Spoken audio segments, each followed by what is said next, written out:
luego del análisis de uno de los tipos penales que atribuye el Ministerio Público a mi representado, artículo 291 del Código Penal, me correspondía continuar, su señoría, con el segundo tipo penal, que es esta supuesta infracción al artículo 44 de la ley 20.920. Su señoría, voy a partir por el título de la canción. ¿Qué es lo que dice la aludida disposición penal? Se denomina responsabilidad penal, su señoría, por tráfico de residuos peligrosos. La preposición por, su señoría, se usa para señalar la causa, el motivo de una acción, el porqué de esa acción, su señoría. Ya el título del tipo penal está restringiendo la conducta punible, su señoría, al tráfico de residuos peligrosos, que es lo que la norma penal pretende atribuir. Y esto además, su señoría, se desprende de la historia fidedigna de la discusión parlamentaria, su señoría, de este tipo penal. La expresión tráfico de residuo peligroso no aparece definida en el cuerpo normativo en cuestión, la ley 20.920. Uno podría asimilarla, su señoría, a la voz tráfico ilícito, definida en el artículo 2, número 21 del Convenio de Basilea. ¿Por qué cito el Convenio de Basilea, su señoría? Porque es la antesala conforme a la cual el Estado chileno tipificó este ilícito penal. Y el Convenio de Basilea, su señoría, dispone que por tráfico ilícito se entiende cualquier movimiento transfronterizo, su señoría, de desechos peligrosos o de otros desechos de acuerdo a lo que dispone el artículo 9 de dicho convenio.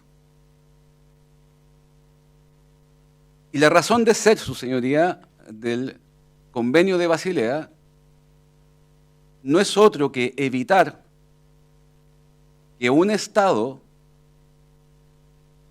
traslade sus residuos peligrosos a otro Estado. Esa es la lógica, su señoría, del Convenio de Basilea. De manera tal, su señoría, que explícitamente, el artículo 44 en análisis, lo que busca sancionar es el tráfico, este movimiento transfronterizo de residuos peligrosos, asimilable, como he señalado, a la voz tráfico ilícito en los términos del Convenio de Basilea. Y por eso que el propósito que se buscó por parte de los legisladores al al aprobar esta norma, fue precisamente sancionar el tráfico ilícito internacional de residuos peligrosos. Es decir, aquel que se efectúa sin sujeción a las obligaciones legales que regulan esta clase de importaciones y exportaciones.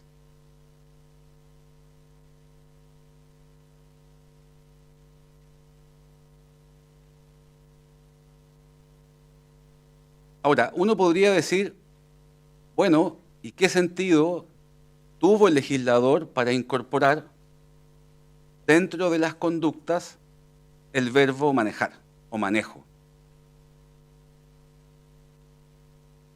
Porque del listado de conductas punibles está la importación, exportación y el manejo, ¿no es verdad?, de estos residuos peligrosos. La interpretación acorde al origen de esta norma y al título que precede la tipificación de la conducta penal es que se trataría de una reacción punitiva a etapas previas a la importación y a la exportación de los residuos peligrosos. Es decir, lo que sanciona la norma en cuestión es una acción operativa de recolección, almacenamiento, transporte, pretratamiento y tratamiento de residuos peligrosos destinados a su exportación o posteriores a la entrada de un residuo peligroso a un Estado. Esa es la interpretación correcta, su señoría, que surge de este tipo de análisis. El Ministerio Público y las acusadoras y acusadores han sostenido que la conducta fáctica que sería tipificada de acuerdo a esta disposición estaría dada por el drenaje. Al momento de drenarse las aguas oleosas del tanque 5111, se puso en movimiento el sistema de tratamiento de riles con infracción a la RCA 53.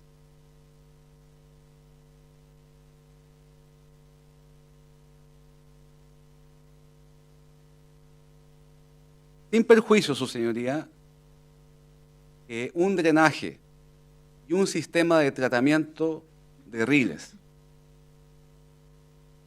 en los términos que estipula la parte acusadora, su señoría, no constituye tráfico bajo ninguna circunstancia, me haré cargo de esa imputación fáctica en relación a este tipo penal. El artículo 3, su señoría, de la ley 20.920 define el concepto de residuo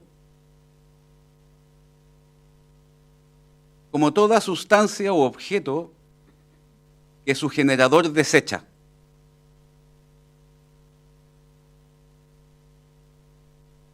O tiene la intención u obligación de desechar de acuerdo a la normativa vigente.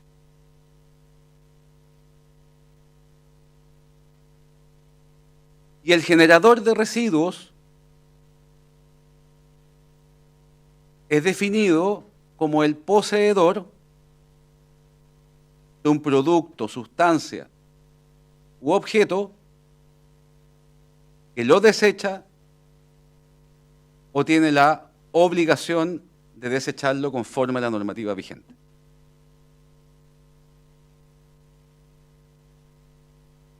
El concepto de residuo, su señoría, está ligado íntimamente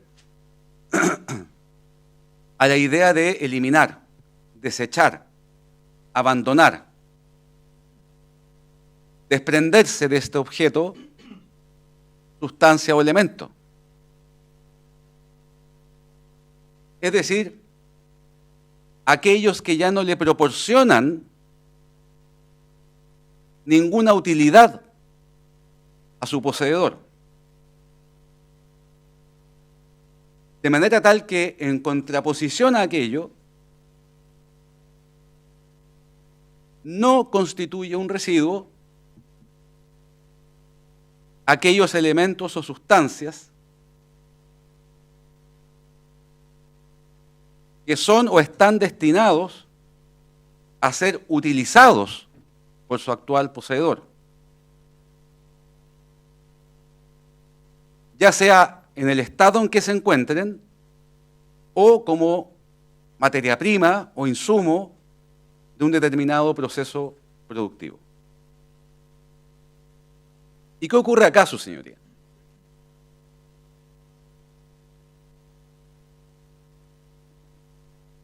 El Ministerio Público dice, mire,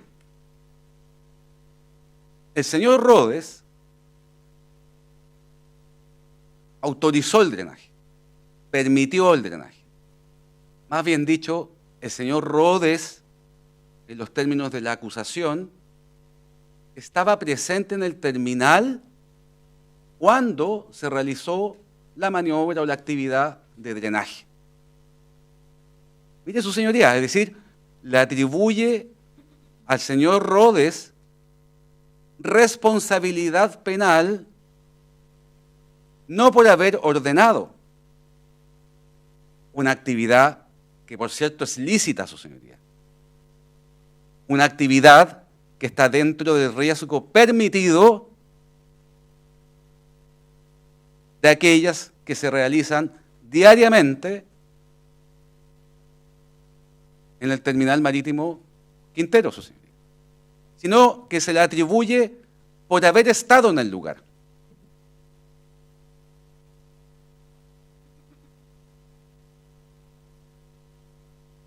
Es decir, acá, su señoría, esto de que la responsabilidad penal es personal, que lo he repetido tantas veces,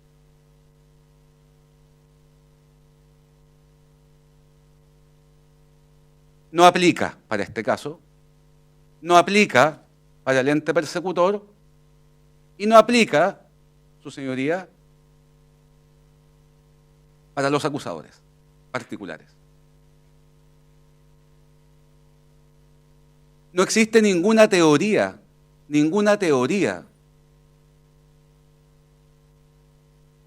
en materia de participación que permita atribuir autoría o participación a una persona por el solo hecho de estar en un lugar.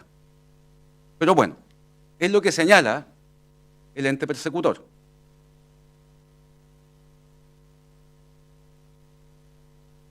Pero lo que no es efectivo tampoco es que se señale en la acusación que con este drenaje se permitió que el sistema de tratamiento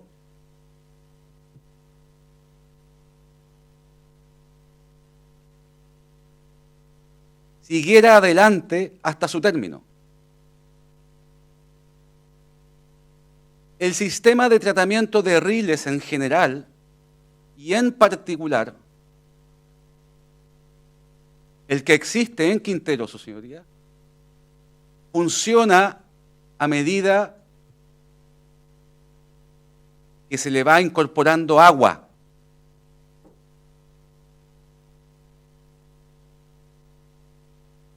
Y el día 18 de agosto, su señoría, el señor Lizana dispuso paralizar los drenajes, 17 de agosto, perdón, dispuso paralizar los drenajes.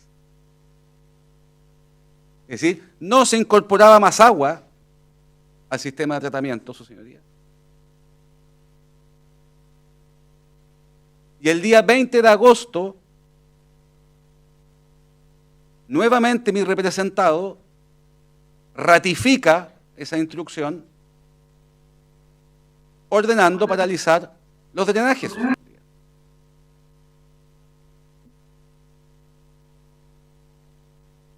Entonces, esta afirmación no solamente es absolutamente errónea, su señoría, sino que además no se condice con la prueba que el propio ente persecutor le presentó al tribunal de su señoría.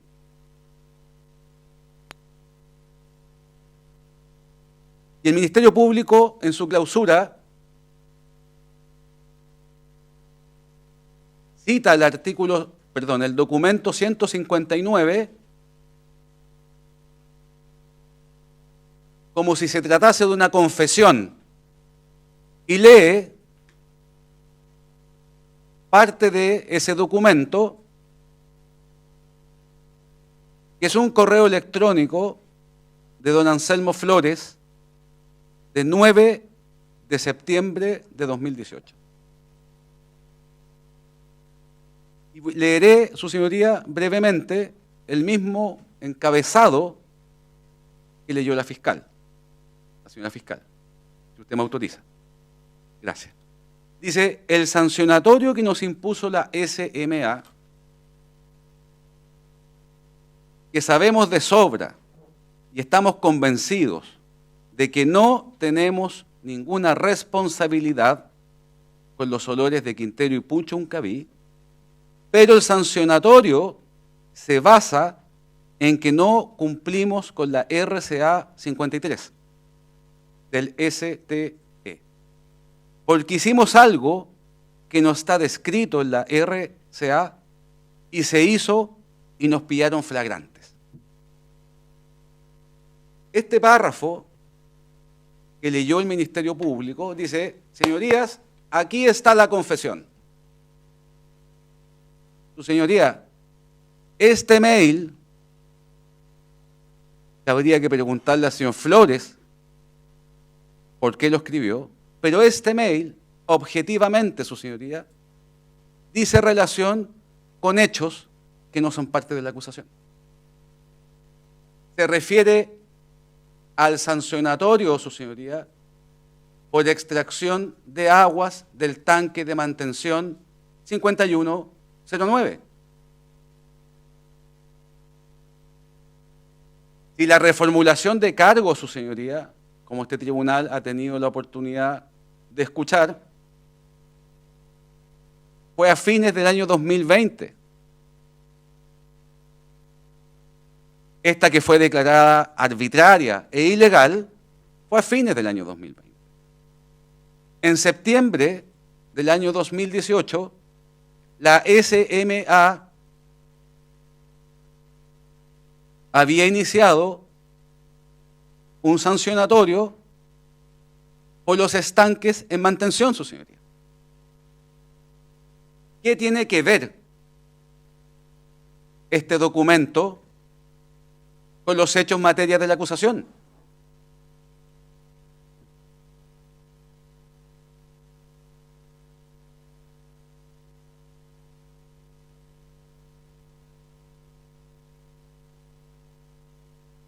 Luego, el Ministerio Público dice: el documento 1, que es la RCA 53, su señoría, no autoriza la aplicación de productos químicos, como la aditivación del secuestrante. Señala que los separadores en laguna son para un proceso mecánico y no para un proceso químico. ¿De qué proceso químico está hablando el Ministerio Público, su señoría, que haya ocurrido en el sistema de tratamiento, su señoría? Los petróleos, como tantas veces se ha dicho acá, su señoría, en este juicio, están llenos de aditivos.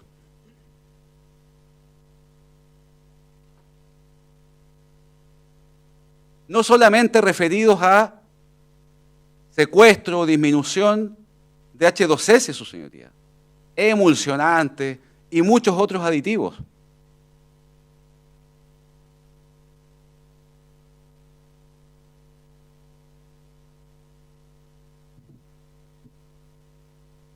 El Ministerio Público pretende hacer creer, su señoría, que cuando la autoridad, cuando se autoriza el mejoramiento de este sistema a través de la RCA 53, ¿la autoridad no sabía, su señoría, las características de los crudos? En ninguna parte, su señoría, de la RCA 53 se prohíbe el drenaje de aguas de crudos aditivados. En ninguna parte.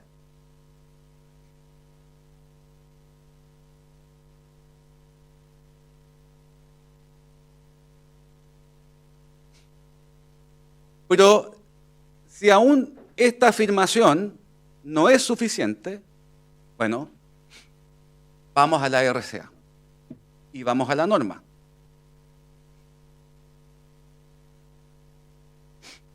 El Decreto Supremo 90, su señoría, establece normas de emisión,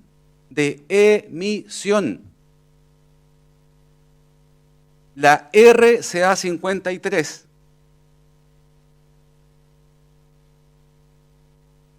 dispone que la descarga del sistema de tratamiento de riles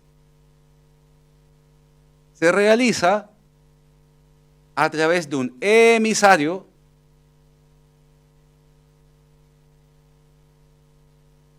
de aproximadamente 700 metros de longitud.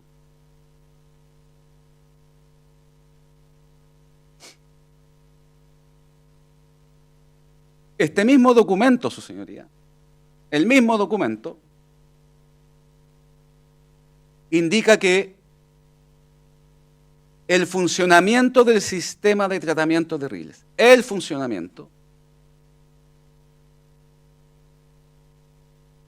fíjese su señoría, el funcionamiento del sistema de tratamiento de riles tiene un objeto, dice la RCA. No lo digo yo, lo dice la RCA.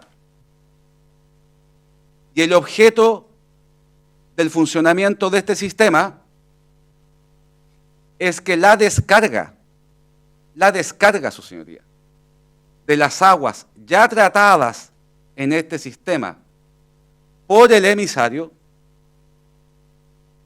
que se ubica en remodelación, cumpla con la normativa del Decreto Supremo 90.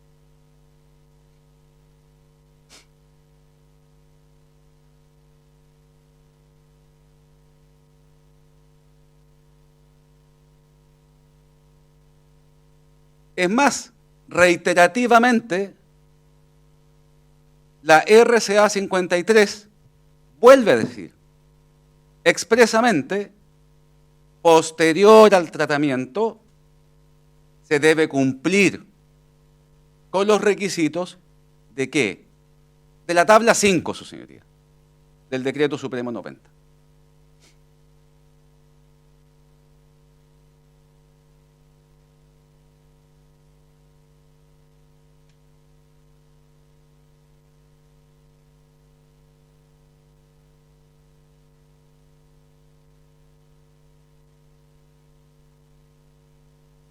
No tengo que decirlo, porque no solamente está acreditado, sino que la propia acusación lo señala, su señoría. La propia acusación lo señala.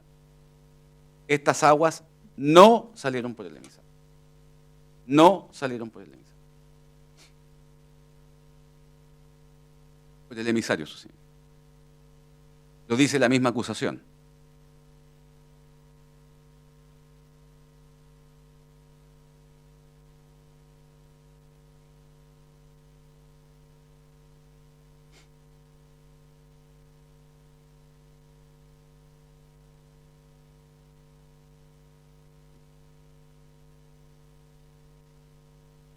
Su señoría, esta conducta que atribuye el Ministerio Público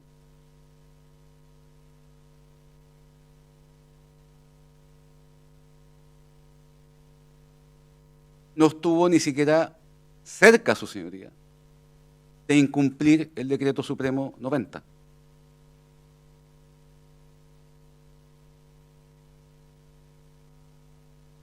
Porque es una norma que debe aplicarse al momento en que las aguas salen. Y cuando las aguas están en el sistema y el sistema está funcionando mediante la incorporación de líquidos, cosa que aquí no ocurrió, están siendo tratadas por su señoría.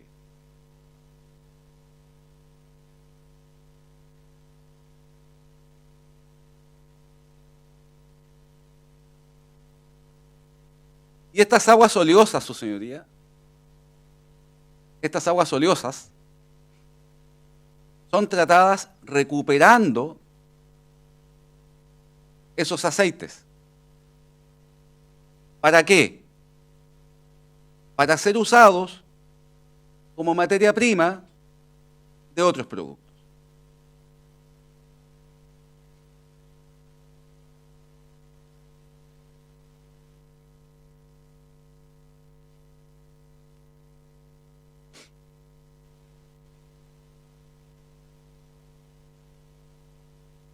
Y aquí también hay una confusión conceptual, su señoría, de la parte acusadora. Porque trae a colación la toxicidad con que es calificado el formaldehído. Pero una cosa es la toxicidad de un producto, su señoría.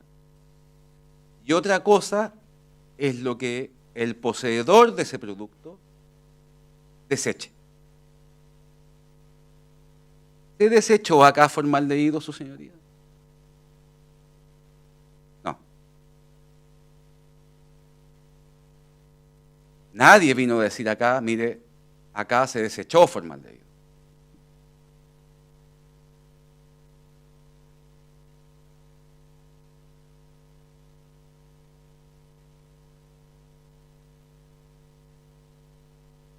Y el Ministerio Público dice, mire, los tres acusados, yo hablo por el señor Rodes, pero hace una imputación a los tres acusados. Los tres acusados. Como si fuera una especie, su señoría,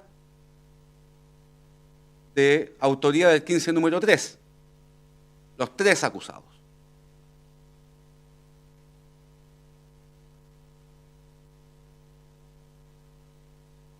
No habla de proposición, no habla de conspiración, que es la antesala del concierto, simplemente dice, mire, los tres acusados. Con pleno conocimiento, mire lo que dice la acusación, su señoría, con pleno conocimiento de la peligrosidad de los compuestos que habían depositado, entre otros, en el estanque 5111, decidieron, dice, decidieron drenar estas aguas oleosas.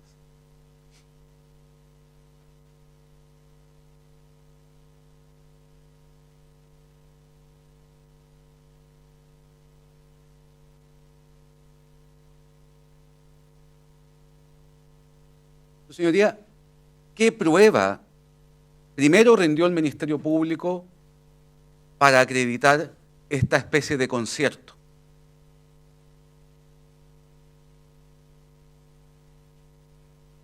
¿Se reunieron para decidir el drenaje, su señoría? ¿Trajo WhatsApp la fiscal para decidir un drenaje? ¿Qué prueba aportó el Ministerio Público para decir que mi representado haya dado alguna instrucción de drenar el estanque?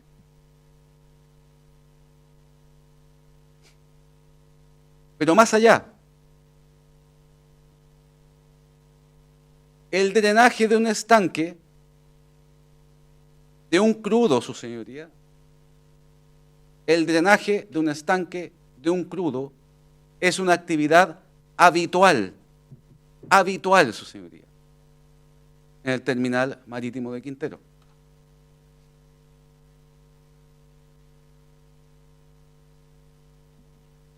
fiscalizado, su señoría, constantemente.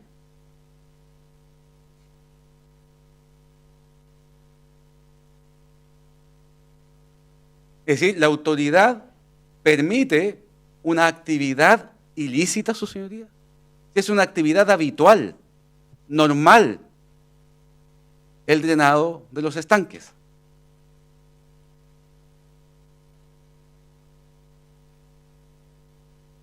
Y este conocimiento que dice el Ministerio Público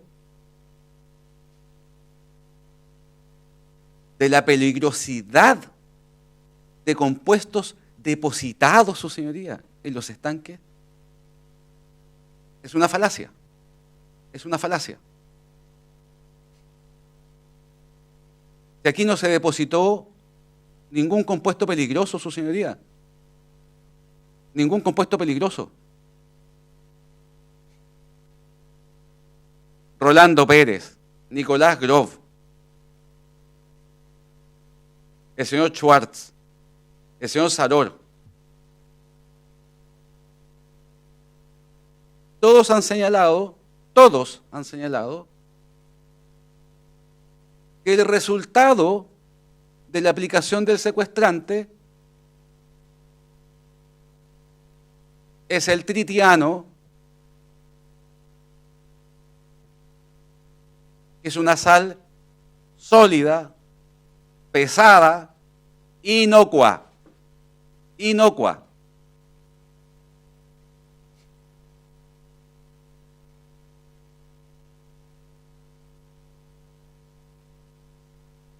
¿De qué conocimiento de peligrosidad de qué, su señoría, está hablando el ente persecutor?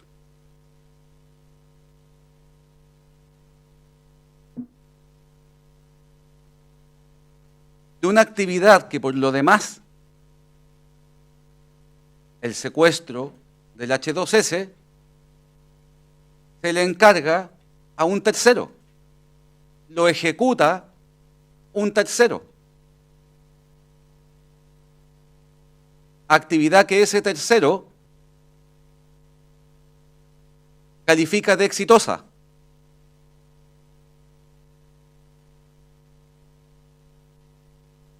Un tercero experto en esas actividades, su señoría. Actividad exitosa que es ratificada por las propias mediciones, su señoría.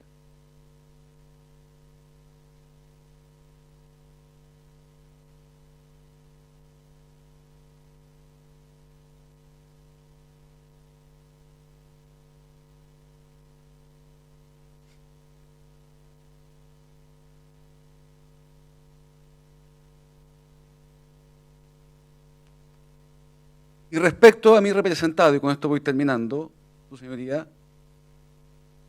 también se ha señalado que le habría ocultado, su señoría, información a la autoridad.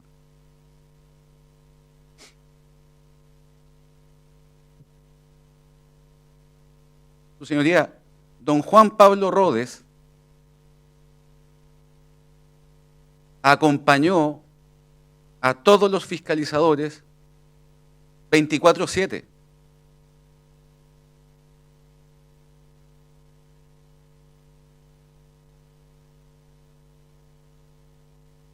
Firmó, su señoría, todas las actas de fiscalización.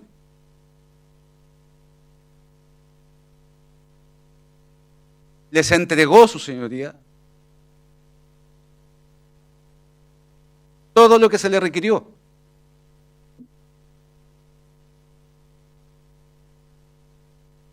Les informó y respondió todo lo que se le preguntó, su señoría.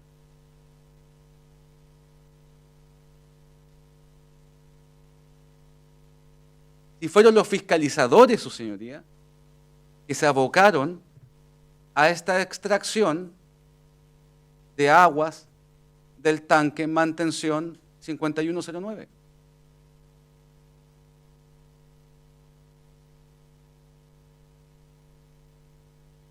Doña Patricia Helves dice, los olores estaban en el 5109.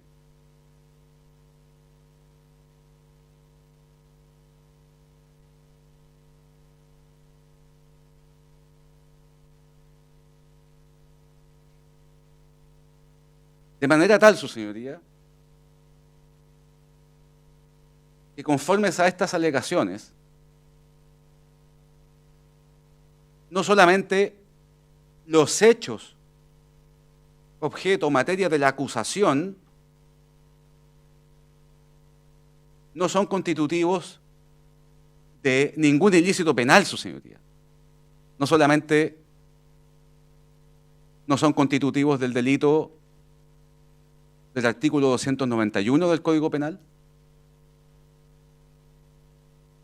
tampoco del artículo 44 de la Ley 20.920, sino que de ningún ilícito penal, ninguno. Y la mejor demostración de aquello, su señoría,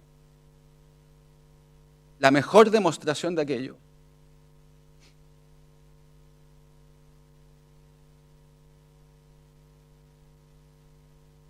lo fueron las alegaciones de clausura de mis distinguidos contendores.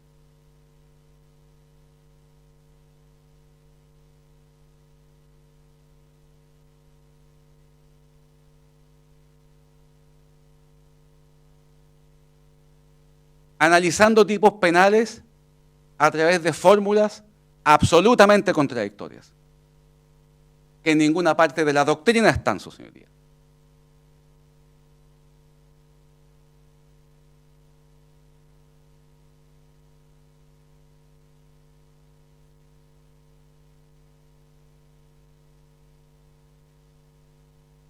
Atribuyendo principios, su señoría, de la Ley 19.300,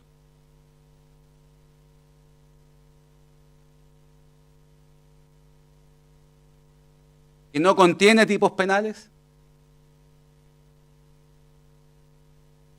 que no es competencia de ningún tribunal en lo penal, su señoría.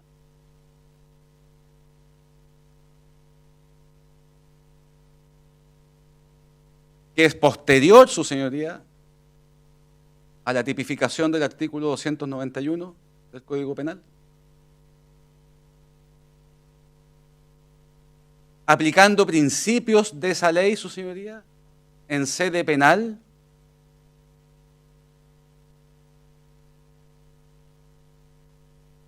que desde la perspectiva del derecho penal, ningún autor reconoce, pero olvidan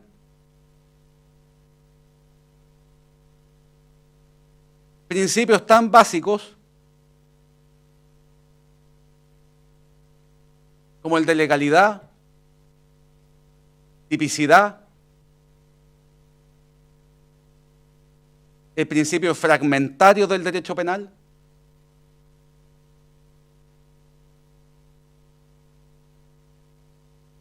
que no se puede aplicar la analogía en materia de interpretación, en materia penal, y mal amparten, obviamente.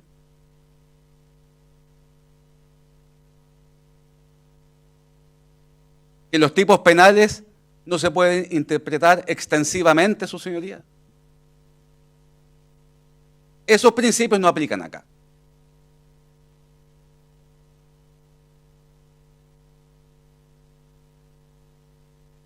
¿Para qué decir, su señoría, las otras disposiciones que se han traído a colación?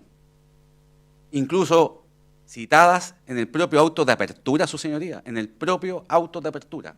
Normas de carácter laboral. Normas de carácter laboral, su señoría.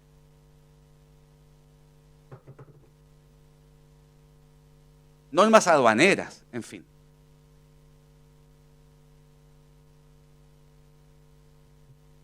Se ha modificado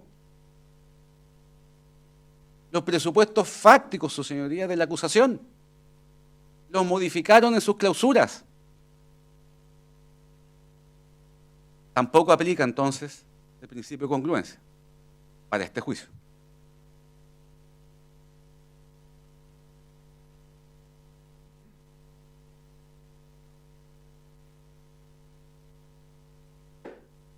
Tampoco aplican los principios que explican la participación. Mi representado es responsable por haber estado presencialmente en el terminal.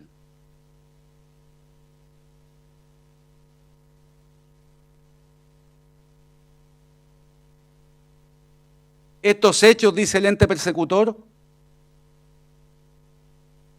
son ilícitos porque se trajo un crudo alto en sulfídrico. ¿Qué es eso, su señoría? ¿Qué es eso?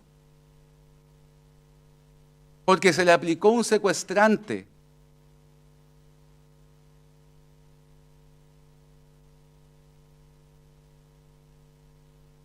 Todas las actividades, su señoría, todas las actividades que el Ministerio Público trajo a este juicio,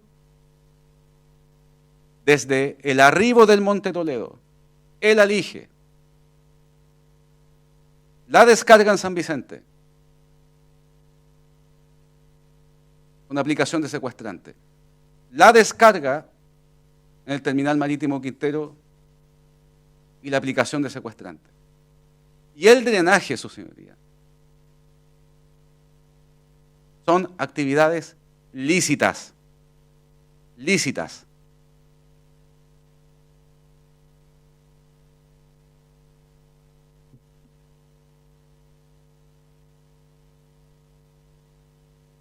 Es por todo lo anterior, su señoría, que solicito la absolución de don Juan Pablo Rodes. Muchas gracias.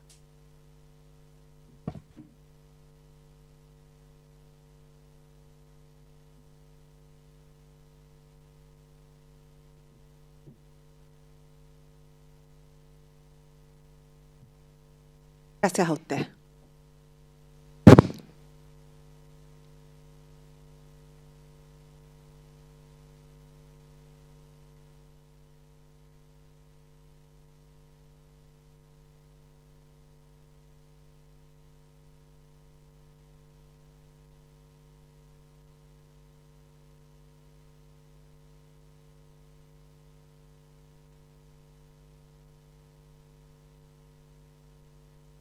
Vamos a hacer un receso de 20 minutos y a continuación va a alegar don Cristian Muga.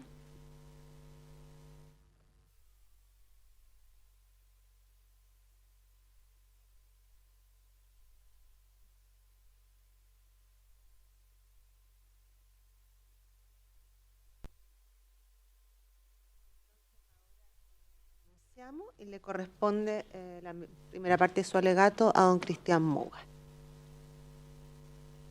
Señorías, muchas gracias.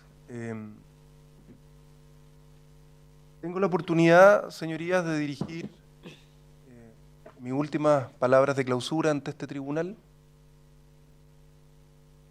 luego ya casi 6 meses de juicio oral, entendiendo que estas últimas palabras de este defensor llegan en el momento en que el debate sobre pruebas se encuentra concluido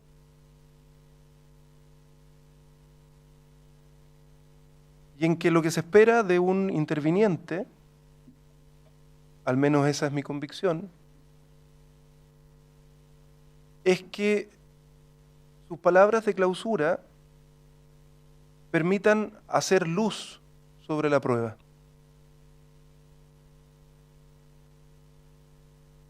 Y no apostar a la confusión, no apostar a la cita parcial, sino que poner un análisis objetivo que mire la prueba en su cabalidad y que analice esa prueba conforme a su total mérito. ¿Por qué creo que este es un deber de un interviniente en este proceso penal, en este y en cualquiera? Porque lo que importa realmente, desde la mirada de la defensa, al menos de este defensor, es que el tribunal tenga calidad de información. Porque solo la calidad de información es aquello que permite al tribunal resolver conforme al artículo 297 y ver si esos estándares normativos satisfacen el artículo 340 del Código Procesal Penal. Usted no lo ha dicho, pero por descarte representa al señor Piraíno, ¿no es Iba a cierto? ir a eso ahora, señorías. Muchas gracias. Hago esta introducción para señalar, señorías, que desde mi rol como defensor de don Edmundo Piraíno, en estas palabras de clausura, intentaré analizar la prueba buscando siempre que estas palabras de clausura transmitan a este tribunal luz sobre la prueba. Luz sobre la prueba. Alojándome, por lo tanto, de la especulación, de la interpretación probatoria, alojándome de cualquier petición al tribunal de sus señorías en orden a subsidiar la prueba que no se rindió en estos autos y sustituirla por valoraciones subjetivas que provienen de los intervinientes y no de la prueba. Intentaré hacer luz sobre la prueba porque estoy convencido, como defensor del señor Piraíno, que esa luz sobre la prueba es lo que permite su absolución. Dicho esto, señoría, he dividido mis palabras de clausura en dos grupos de argumentaciones. La primera, que es aquella que intentaré desarrollar en esta jornada, que es la más breve, dice relación con el estándar de duda razonable, que fija el artículo 340, como su señoría lo sabe mejor que yo, el artículo 340 del Código Procesal Penal. Luego,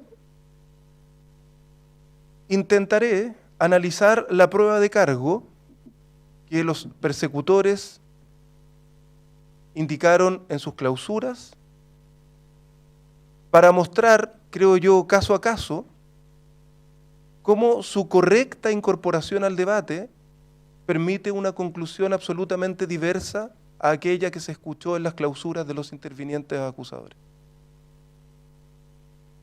Concluiré mis argumentaciones haciendo algunas reflexiones de orden jurídico respecto del artículo 291, del artículo 44 de la Ley de Residuos, y concluiré finalmente con un apartado acerca de participación imputada a don Edmundo Piraíno. Bien, entonces son 4 aspectos. Efectivamente, señor. Estándar de duda razonable, análisis de prueba de cargo, reflexiones jurídicas y participación. Correcto, señoría. Muchas gracias. Cristian, voy a necesitar otro cuaderno. Comience nomás, don. Gracias, señoría. Estándar de duda razonable. Voy primero con esta cuestión que he denominado el estándar de duda razonable.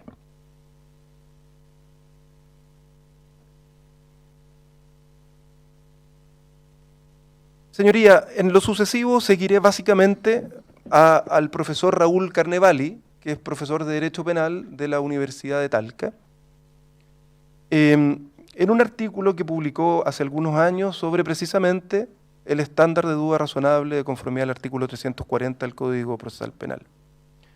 No lo seguiré en todas sus conclusiones, por cuanto el profesor Carnevali posee en ese artículo una tesis que no ha tenido acogida alguna en nuestra jurisprudencia respecto de si es posible condenar en un juicio oral con un voto disidente. Aquella no es mi tesis hoy día. Pero sí me parece que este artículo del profesor Carnevali entrega luz nuevamente sobre el origen histórico de este concepto de duda razonable. Don Remberto Valdés correctamente nos señaló en sus alegatos de clausura que el estándar de duda razonable en Chile se incorporó en las últimas etapas legislativas o de discusión del nuevo Código Procesal Penal.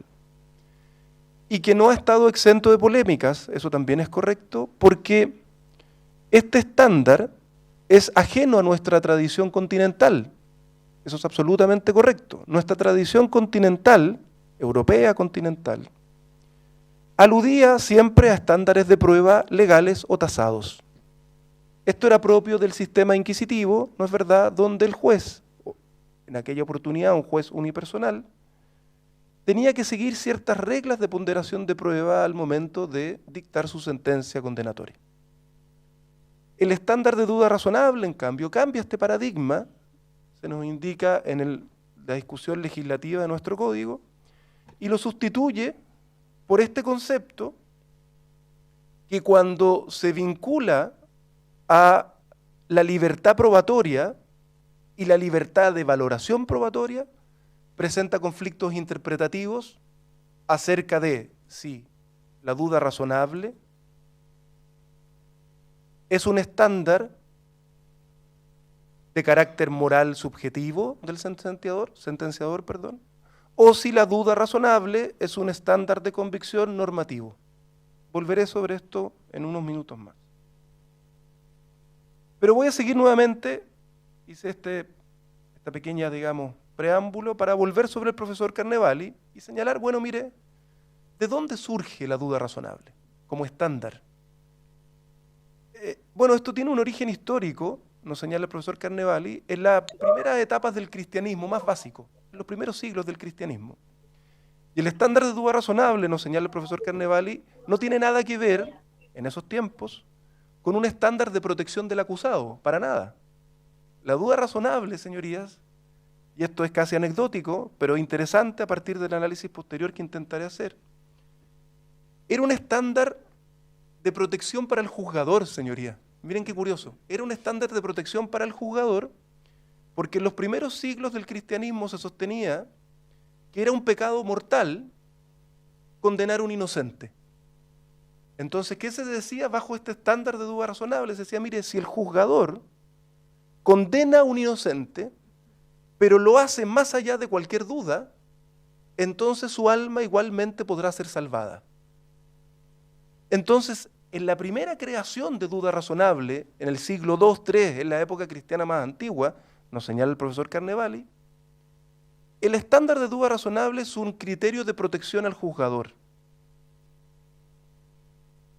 ¿Cuándo encontramos históricamente por primera vez el estándar de duda razonable como un criterio de protección o de garantía hacia el acusado? Es en el siglo XVIII. ¿Dónde? En la tradición anglosajona más pura, en Inglaterra. Y se empezó a crear este estándar, ¿no es verdad?, que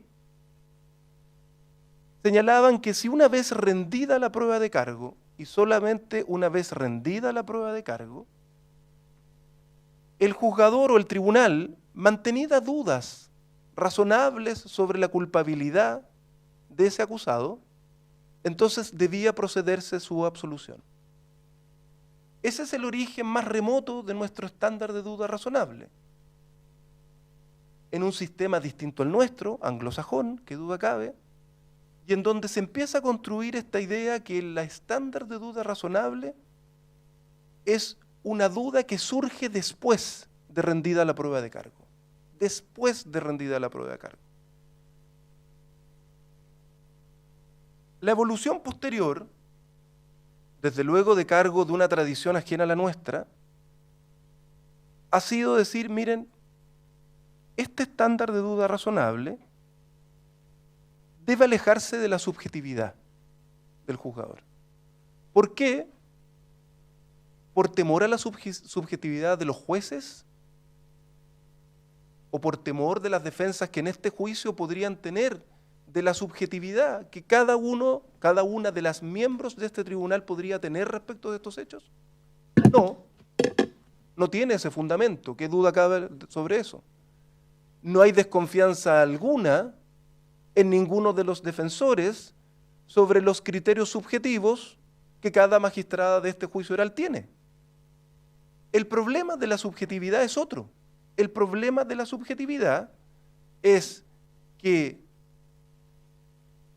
hace o transforma en absolutamente inútiles todos los esfuerzos de una defensa en un juicio oral, si es que la subjetividad prima por sobre el análisis probatorio. Voy a volver sobre el ejemplo que ya di a propósito de mi clausura del hecho 1. ¿Qué duda cabía, señoría, que en el denominado juicio de farmacias, cada miembro de ese tribunal oral, también compuesto por 4 jueces profesionales, no había experimentado en su propio bolsillo los efectos del alza de los medicamentos? ¿Qué duda cabía de eso? Si desde la subjetividad se analizaba simplemente el alza de los medicamentos, entonces la prueba de defensa carecía de cualquier sentido. ¿Qué hizo ese tribunal? Aplicó el estándar del artículo 297 y del artículo 340, que se alejan de la subjetividad y de la experiencia propia. Muy legítima, señoría, muy legítima, ¿qué duda cabe de su legitimidad? Para decir, no, el estándar de duda razonable es un estándar de carácter normativo, que prescinde de la subjetividad propia. ¿Cuál es ese estándar normativo? Lo fijan los criterios de fundamentación que establece el artículo 297. Ya lo señalé y simplemente hago una pequeña memoria sobre este punto. Esos estándares normativos tienen que ver con si la prueba de cargo se explicaba por sí misma, primer estándar, con si la prueba de cargo era coherente y no contradictoria, segundo estándar, con si la prueba de cargo pudo soportar el contraexamen o la contraprueba, cuarto estándar, y si la prueba de cargo, y en esto me quiero detener, señoría, resultaba explicable de acuerdo al sentido común, a la lógica.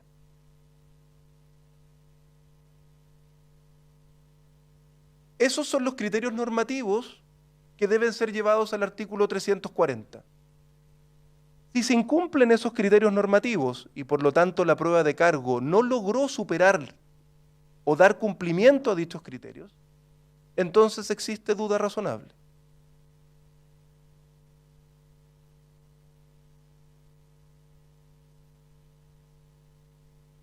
¿Qué duda cabe, señoría? Esta es la única forma que tenemos de alejarnos de la subjetividad.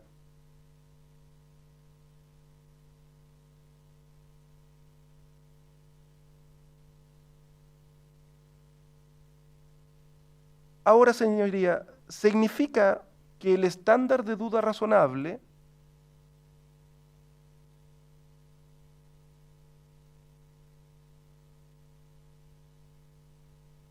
es un estándar que se ve alterado porque una o más defensas plantean lo que se ha denominado una defensa activa. Es decir, señoría, se invierte la carga de la prueba de la acusación por el hecho que un defensor o un grupo de defensores plantee en este juicio ciertas tesis de defensa.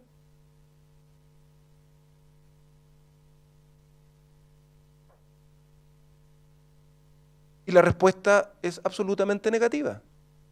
La carga de la prueba pesa siempre y en todo momento sobre el acusador, con independencia de si las defensas sostienen respecto de la tesis acusatoria una posición pasiva de simplemente negar los hechos o una posición activa de intentar acreditar tesis alternativas. Ninguna de estas posiciones altera la carga de la prueba.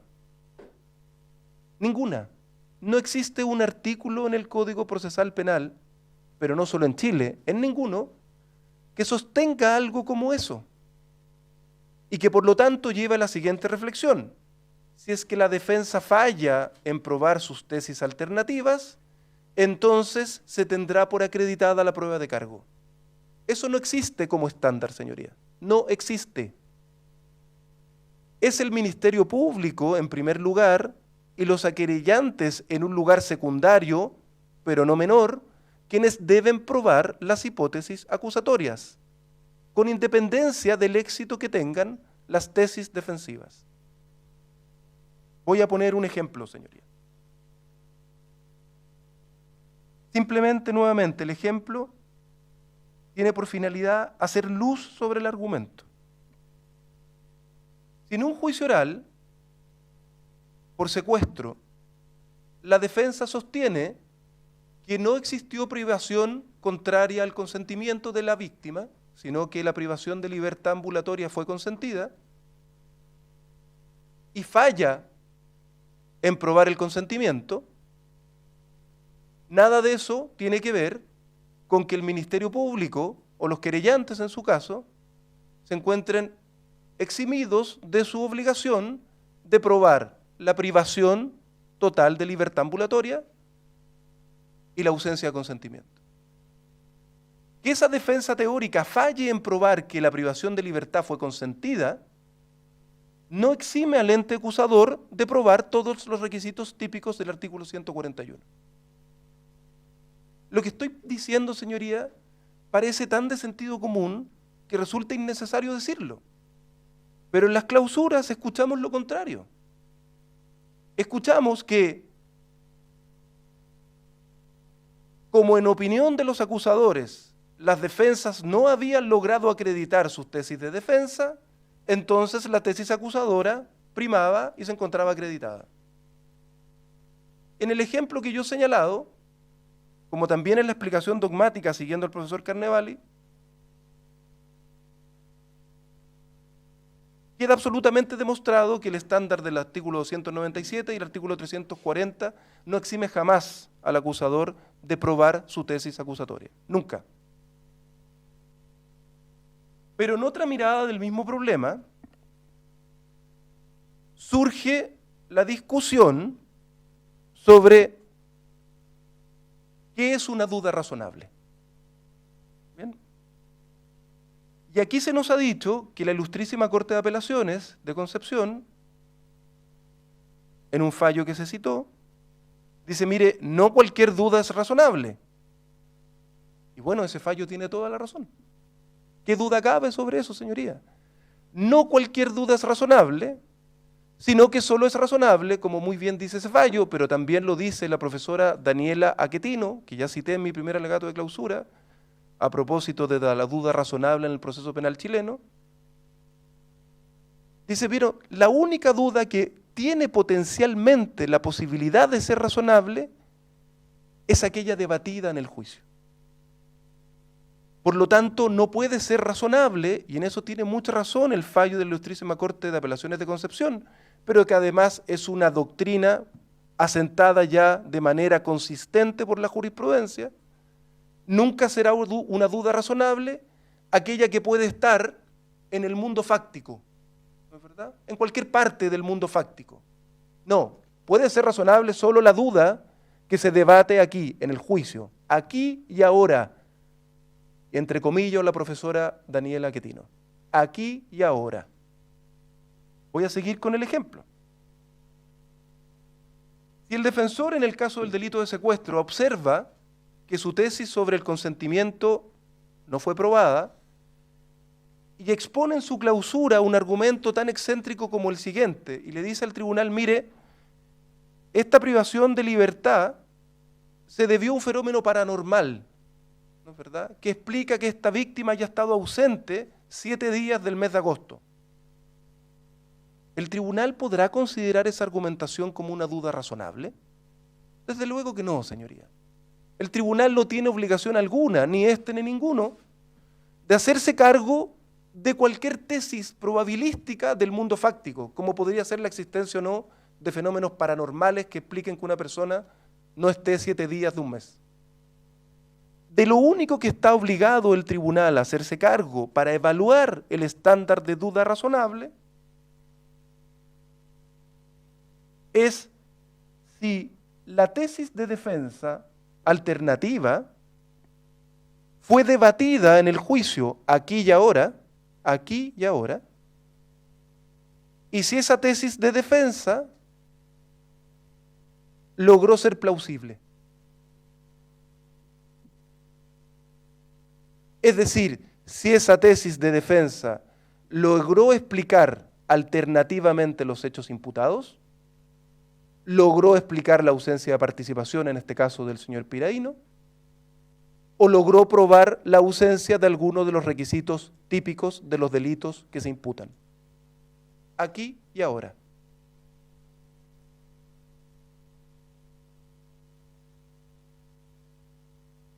Habiendo intentado aclarar estas cuestiones de carácter previa, señoría, y que he sido obligado a tener que abordarlas a partir de los argumentos que se han planteado en las clausuras, nada de esto habría sido dicho por este defensor, porque estoy convencido que su señoría lo sabe mejor que yo.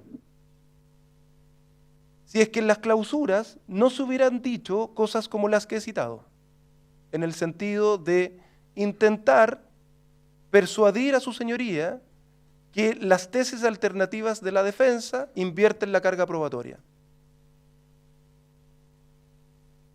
Aclaradas estas cuestiones, procedo entonces a analizar la prueba de cargo que se citó en las alegaciones de clausura e intentaré demostrar sin sesgo, sin subjetividad, sin interpretación y sin especulaciones, cómo la correcta cita de esas mismas pruebas, señoría, de esas mismas pruebas, llegan a la conclusión contraria a la acusación. Ahora, señoría, debería pasar a mi siguiente capítulo que dice relación con el análisis probatorio y por lo tanto hago una pausa para someterme a la decisión del tribunal. Y vamos a decretar receso hasta el día de mañana a las 9 de la mañana. Perfecto, señoría. Muchas gracias. Gracias. Gracias a usted.